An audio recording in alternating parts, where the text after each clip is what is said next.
Praise the Lord. இன்றைய ஜீவப்பம் மத்தேயு 2ஆம் அதிகாரம் 16ஆம் வசனம் முதல் 23ஆம் வசனம் வரை.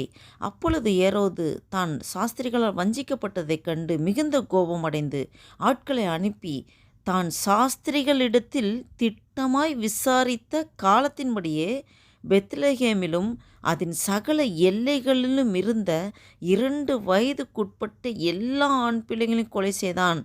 இதை நீங்கள் நல்லா கவனிச்சிங்கன்னா, அவன் சாஸ்திரிகள்கிட்ட விசாரிக்கிறான். சாஸ்திரிகள் எருசலேம் அந்த அவங்களுடைய இதில் வந்து இதான் அரண்மனையில் வந்து ஏரோது ராஜாவை பார்த்தபோது, ஏரோது இது எப்போ நீங்கள் இந்த ஸ்டாரை பார்த்தீங்க அப்படின்னு சொல்லி கேட்டபோது, அவங்க சொன்ன காலத்தை எல்லாம் கணக்கிட்டு அவன் பார்த்து 2 வருஷத்துக்கு உட்பட்ட எல்லா ஆண் பிள்ளைகளும் கொலை பண்ணுங்கன்னு சொல்லி எல்லாம் ஒரு ஆர்டர் போட்டுறான். இது வந்து அதனால் பயங்கர ஒரு கூக்குரல். 17ஆம் வசனம் பார்த்தீங்கன்னா, புலம்பலும் அழுகையும் மிகுந்த துக்கம் கொண்டாடலும் கூக்குரல் ராமாவிலே கேட்கப்பட்டது. ராக்கேல் தன் பிள்ளைகளுக்காக அழுது அவைகள் இல்லாதபடியால் ஆறுதல் அடையாதிருக்கிறாள் என்று எரேமியா தீர்க்கதரிசியினால் உரைக்கப்பட்டது அப்பொழுது நிறைவேறிற்று. இதில் பார்த்தீங்கன்னா, அந்த 17ஆம் வசனத்தில் இதில் நாம் கவனித்தால் ராமாவிலே என்று எரேமியா சொல்லுகிறார். அது எருசலேமிற்கு வடக்கே இருக்கிறது ராமா. குழந்தைகளை கொலை செய்யும்படியாக வீரர்களுக்கு கட்டளை கொடுத்தபோது நாங்கள் எங்கே துவங்க வேண்டும் என்று ஏரோதை கேட்டதற்கு, எருசலேமை சுற்றி ஒரு வட்டம் வரைந்து தெற்கே பெத்லகேம் முதல் வடக்கே ராமா வரையுள்ள எல்லா இடங்களிலேயும் கூறியிருக்க வேண்டும்.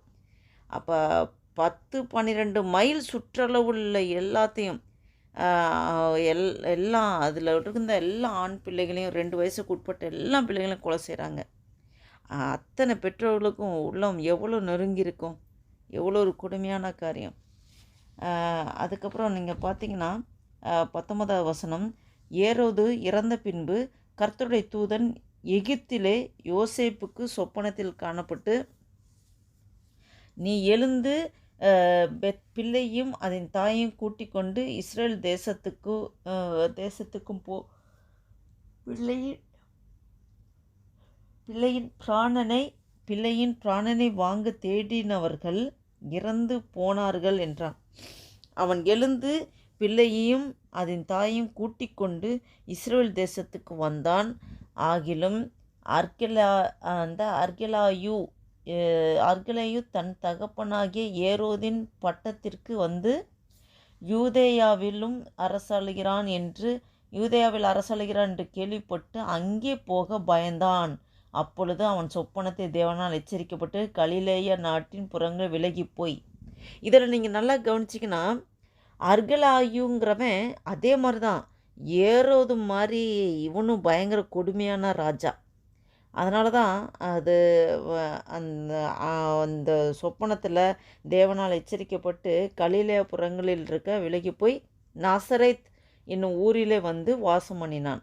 நசரேயன் எனப்படுவார் என்று தீர்க்கதரிசிகளால் உரைக்கப்பட்டது நிறைவேறும்படியாக இப்படி நடந்தது. இப்போ நாசரேத் என்னன்னா எபிரேய வார்த்தை நெர்சர். அதுக்கு அர்த்தம் என்னென்னா ஒரு கிளை, ஒரு துளிர். நசரேத்னா ஒரு முக்கியமற்ற இடமாக இருந்துச்சு. அதில் தான் வளரும்படியாக அவர் வந்து அந்த நசரேத்தில் வளர்ந்தனால தான் அவர் நசரேயன்னு சொல்லி அழைக்கப்படுறாங்க.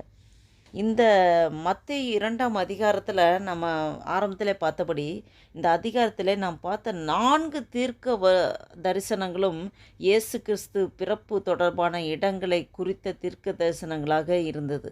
இதில் பெத்லகேமிலே பிறப்பார், எகிப்திலே வரவழைக்கப்படுவார், ராமாவிலே அழுகை, நசரேயன் என்று அழைக்கப்படுவார்.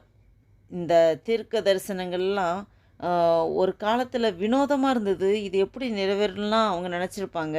ஆனால் அது இயற்கையாக பரிபூர்ணமாக எல்லாம் கரெக்டான டைமில் எல்லாம் நடந்தது. ஜெபம் செய்வோம்.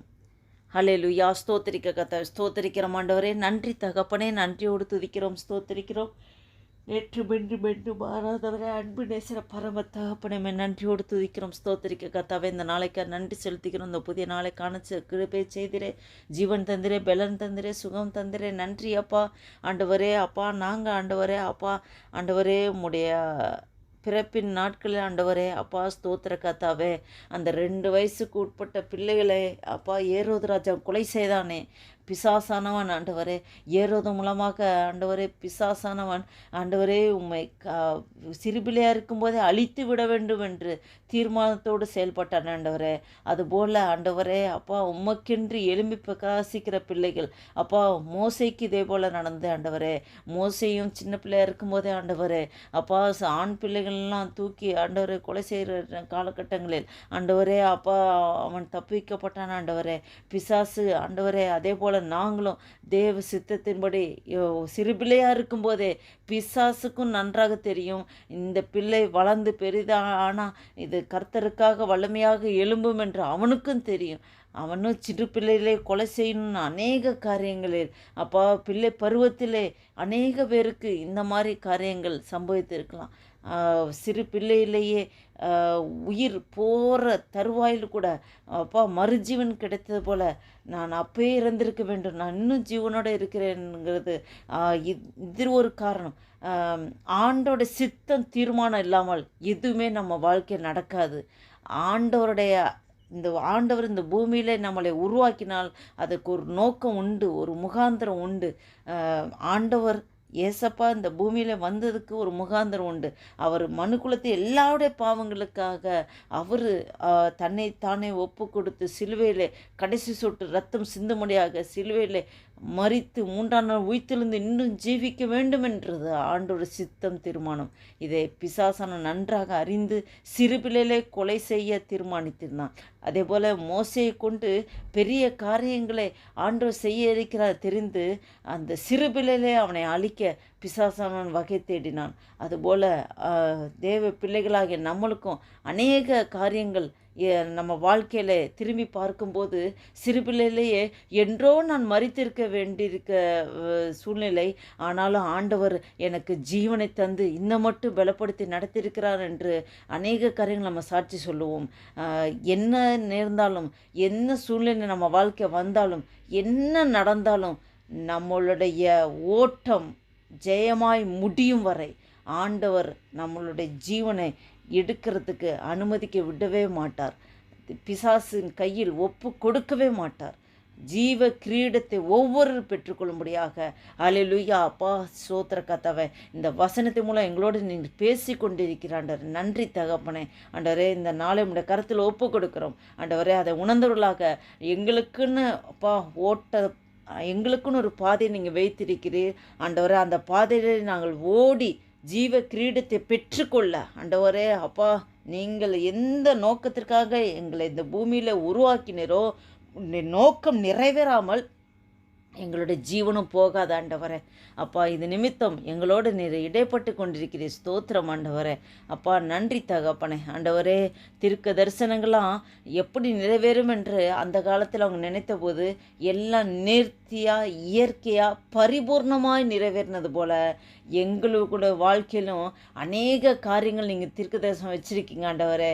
அப்பா எங்களுடைய வாழ்க்கை உம்முடைய கரத்திலே முதலும் முடியுமாக உம்முடைய கரத்தில் இருக்குது ஆண்டவரே. அதன்படி ஆண்டவரே எப்படி இந்த தீர்க்க தரிசனங்களாக நிறைவேறினதோ அதே போல் எங்கள் வாழ்க்கையிலும் நீர் ஒரு தீர்க்க தரிசனமாக வைத்திருக்கிற ஆண்டவரே. அதை நிறைவேற்ற நீரே சித்தமுள்ளராய் போதுமானவராய் இருக்கிறீர். அதற்காய் ஸ்தோத்திரம் ஆண்டவரே. அதுக்கு நாங்கள் நன்றி சொல்லும்படியாக எப்போதும் உம்மை துதிக்க, உம்மை ஆராதிக்க, உம்மை தொழுது கொள்ள உமக்கு நன்றி செலுத்த ஆண்டவரே எங்கள் ஓட்டம் ஜெயமாக ஆண்டவரே ஓடி முடிக்க நீரே எங்களுக்கு பலனாக ஆண்டவரே அப்பா கோட்டையாக அரணாக இருந்து நடத்துகிறீர். அதற்காய் ஸ்தோத்திரம் ஆண்டவரே. அப்படியே நீர் ஆசீர்வதிக்க ஸ்தோத்திரம் ஆண்டவரே. இதை கேட்டுக்கொண்டிருக்க ஒவ்வொருவர் மீதும் உடைய வல்லமை இறங்கட்டும் ஆண்டவரே, மகிமை இறங்கட்டும் ஆண்டவரே. அப்பா குமாரன் விடுதலாய்க்கு நான் மெய்யாவே விடுதலாவைக்கு என்ற வசமுடியாக யார் யாரெல்லாம் ஆண்டவரே அப்பா ஸ்தோத்திர கர்த்தாவே ஆண்டவரே அப்பா ஆண்டவரே நெருக்கடியான சிச்சுவேஷனில் இருக்காங்களோ ஆண்டவரே, நெருக்கடியிலிருந்து விடுதலை தருகிற ஆண்டவரே தேவன் நீர் எங்களோட கூட இருக்கிறதுக்காக ஸ்தோத்திரம் ஆண்டவரே. அப்படியே சேர்க்கறதுக்கு ஸ்தோத்திரம். இந்த நாளைக்கு விரோதமாக செயல்படுகிற எல்லா சத்துருவின் கிரியைகளை இயேசு கிறிஸ்து நாமத்தினாலே கடிந்து அப்புறப்படுத்துகிறேன் ஆண்டவரே. நன்றி தகப்பனே. மீதியை முழுது பொறுப்படுத்திக் கொள்ளுங்க. முக்கிய துதிக நமக்கு மேலாம் செலுத்துகிறோம். இயேசு கிறிஸ்து நாமத்தினால் ஜெபிக்கிறோம் ஜீவ நல்ல பிதாவே. ஆமேன் ஆமேன்.